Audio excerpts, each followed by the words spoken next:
Hey folks, Hank here, and today we're going to answer a question that has been causing great fear among the scale modeling community. Can AI replace us all? Okay, I'm just kidding. But I was thinking it would be fun to see if AI could write a halfway decent script for a SpruesNBrews Scale Modeling video.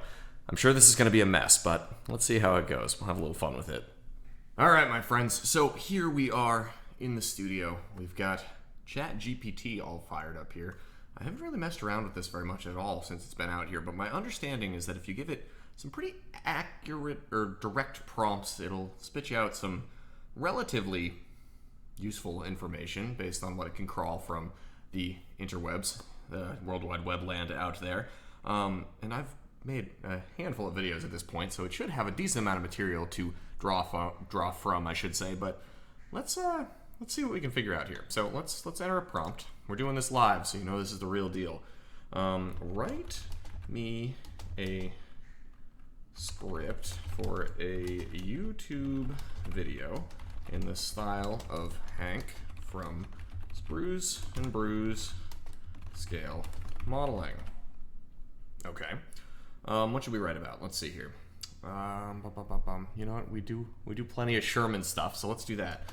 The video should be about building, painting, and weathering a 1/35th scale Sherman tank model. Okay, we'll see. I've done a handful of those, so maybe it'll have some good ideas here. Let's see, what else? Let's see. Be sure to include a list of all the products required to follow along at home. Okay. We always make sure everybody knows what they're using here. What other information would be helpful? Let's see.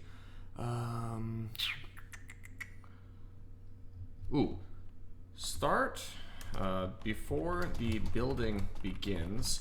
Make sure to provide a little background information on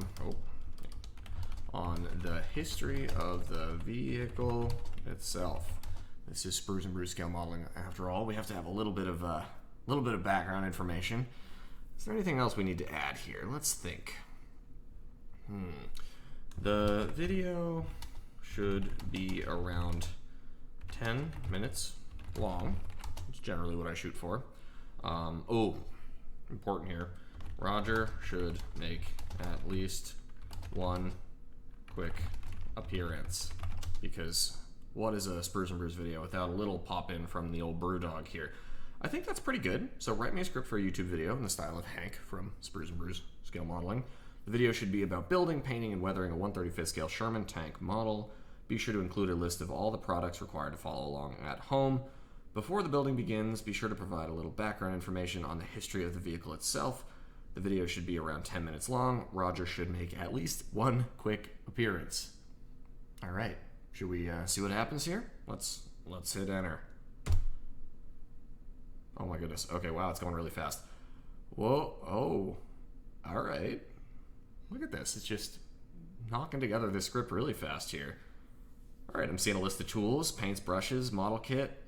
Oh my goodness, this is wild. All right, I can't wait. We're going to read through the whole thing once it's done here, but this is crazy. Wow, all right. That wraps up.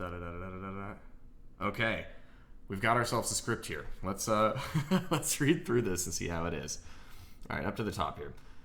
Okay, opening scene. Hank standing in front of a workbench, shelves of model kits and paints in the background, holding a 1/35th scale Sherman tank model. Okay, it's not a terrible start here. Let's see. Howdy, folks. Welcome back to another episode of SpruesNBrews Scale Modeling, where today we're diving into one of the classics of armored warfare history, the M4 Sherman tank. This here beauty played a pivotal role during World War II and beyond, earning its stripes as a reliable workhorse for the Allies. All right, the wording's a little funky there, but that sounds more or less like something I would say. Diving into one of the classics of armored warfare history. There you go.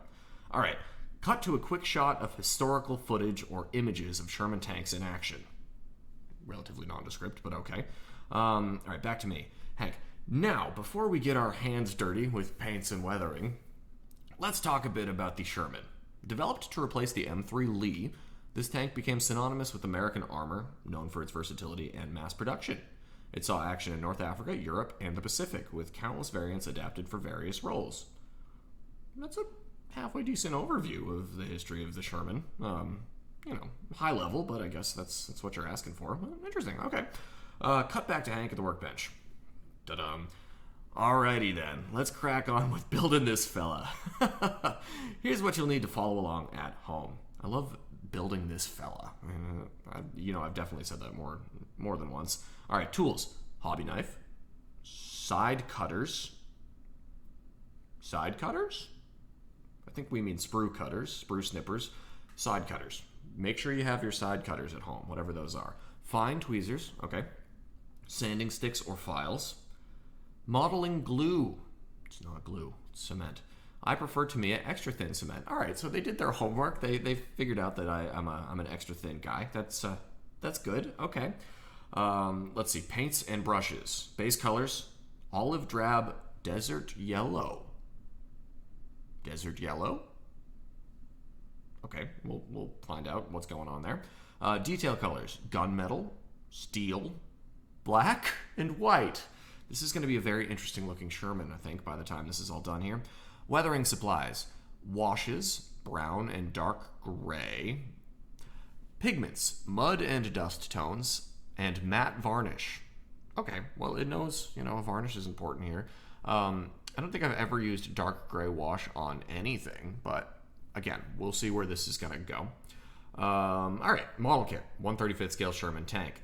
Specifically, the enter model kit name and number here. All right, that's pretty cool. So it gives me some room to enter whatever we're working on specifically. All right, back to me. I'm on here. Hank, alrighty, let's start by assembling the hull and turret, aka the whole tank. Remember to remove any mold lines and clean up the parts before gluing. That's a decent little recommendation at the beginning there. I like to use Tamiya extra thin cement for a strong bond without the mess. These taglines are hysterical. Strong bond without the mess. Okay. Cut to a time lapse of Hank assembling the tank hull and turret with quick tips on fitting parts together and applying glue. Hank, there we go. Hull and turret assembled. That's it. That's the whole thing. Okay, we just built the whole tank in one set there. No comments. Just boom, done. All right. Now let's talk paints. For our Sherman, we're going with a classic olive drab base. Good start. With desert yellow for some of the details. Okay. Remember to thin your paints for a smooth finish. That's it. Just okay. There you go. Cut to Hank demonstrating painting techniques with close-ups of brushwork and mixing paints. All right. I'm still really curious what's going on with our desert yellow here. The olive drab. Yes, good job, Chat GPT. You got it. All right, let's carry on here. Hank, once the base coat is dry, it's time for some detailing. All right. Gunmetal for the tracks and steel parts. Okay. Black for the rubber wheels. Okay, road wheels, yeah, sure. And white for any markings or numbers. Okay, so I guess we're using we're just hand brushing all of our markings here.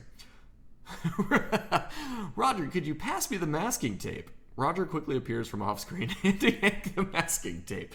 That's amazing. Well, I gotta train him to do that. Evidently, we gotta work on delivering some masking tape there. Roger, here you go, Hank. All right. Apparently, also we need to train him how to talk. That's incredible. Wow. Okay. Back to me. Let's see, Hank. Thanks, Roger. Let's mask off the areas we don't want to paint. All right. Cut to a time lapse of Hank applying masking tape and painting details. We're just hand masking this all in. This is, yeah, okay. I don't think I've ever done that in any of my videos, but apparently I need to. Let's see here. Back to me. With the painting done, it's weathering time. This is where we bring our Sherman to life, giving it the battle-worn look. First, we'll apply a brown wash to bring out the details and add depth. Okay, I mean, I'm usually an enamel dark wash man, but I see what they're getting at here. Cut to Hank applying washes and explaining the weathering process. Now let's add some mud and dust effects using pigments. I've definitely said that exact line before. I like to mix a few tones to create a natural look, applying them strategically around the tracks and lower hull. That's actually not bad. Okay. Cut to a time lapse of Hank applying pigments and blending them in. I like how none of the work is actually expressly explained here. It's just cut to time lapse. And I haven't ever done a time lapse before, I believe. It's just, various little cuts of me working. But in any case, okay. Finally, a coat of matte varnish to seal the deal and protect our finish. Okay. And there you have it, folks. A 1/35th scale Sherman tank ready to roll onto your display shelf or diorama. That's a nice little line. Ready to roll onto your display shelf or diorama. Wow. Final shot of Hank holding the finished Sherman tank. Ta-da. All right, back to me. Well, that about wraps it up for today's episode of SpruesNBrews Scale Modeling. I hope you enjoyed following along and learned a thing or two about building, painting, and weathering. Don't forget to like, subscribe, and hit that bell icon for more scale modeling goodness. Oh, okay. Until next time, happy modeling, and remember, keep those brushes wet and those sprues clean. Cheers. Okay. End screen with links to subscribe and previous videos with a shot of the completed Sherman tank. Well, there you have it. That honestly was a little better than I expected it to be. Some odd phrases in there. Apparently Roger can speak now, which is news to me. I don't know what our desert yellow was for the Sherman here. And apparently all the building just was extremely fast, but that was kind of fun. So in the meantime, folks, I think I do still have some job security here. I'm not sure that Chat GPT is going to start making videos that are more accurate than mine, hopefully. Maybe with a little more training, it'll get there. But that was a fun little experience. Well, I know that was a bit of a goofy video, but I hope you guys enjoyed it. That was kind of silly. And honestly, I guess, well, keep those brushes wet and those sprues clean. That's not going to be my new sign-off. Well, in any reality. Until next time, my friends, be well. Happy building. Cheers.